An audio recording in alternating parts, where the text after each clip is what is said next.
how to receive crypto on Revolut. In this quick video, I will show you how to transfer crypto to Revolut. It's very important to watch all the way to the end on this one, as there are a few points you will want to know before sending crypto to Revolut. So to do this, you want to click on crypto on the bottom menu. Then you want to click on receive. Here you want to pick the cryptocurrency you want to receive on Revolut. For this video, I'm going to select USDT. And here you will see the wallet address and QR code for this specific crypto and network. If you want to transfer crypto to Revolut, you would then go over to your other exchange and scan the QR code with that other exchange's app, or you can copy the wallet address by pressing the copy button. It's always worth copying the address or scanning the QR code rather than typing it manually. On all the cryptos I clicked on Revolut, it appears they can only be received on one network, so make sure to select this same network on the exchange you are sending your crypto from,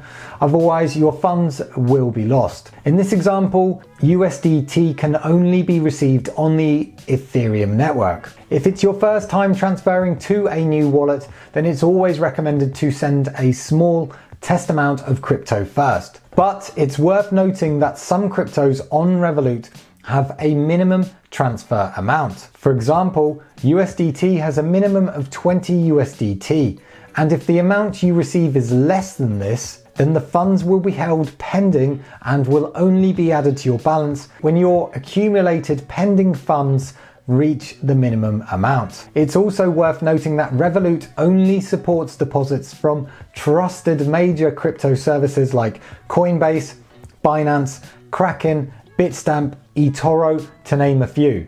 But Revolut also states on their website that they may even reject deposits from approved exchanges if they do not receive necessary compliance data.